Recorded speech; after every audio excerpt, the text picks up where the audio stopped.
ایک دن میں بابا جان کے ساتھ بیٹھا ہوا تھا.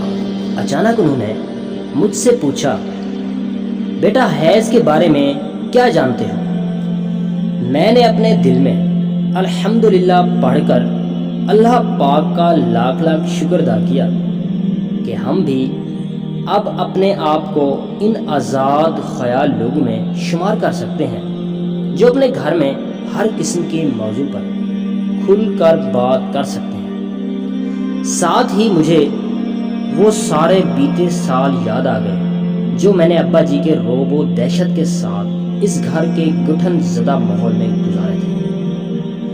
خیر, میں نے مسکراتے ہوئے کہا, ابا جی, حیض ایک ایسے سرکل کا نام ہے جس سے ہر جوان عورت مہینے میں ایک بار گزرتی ہے. ابا جی نے پھر پوچھا, تو پھر عورت اس حالت میں کیا کرتی ہے؟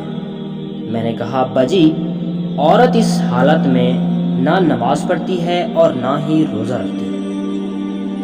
ابا جی نے اس بار قدرے سخت اور اکھڑے ہوئے لہجے میں کہا, پتر, اس کا مطلب یہ ہے کہ تجھ میں اور اس حیض والی عورت میں کوئی فرق نہیں. دعا ہے کہ اللہ رب العزت ہمیں اپنے تمام فرائض سر انجام دینے کی توفیق عطا فرمائے. آمین ثم آمین.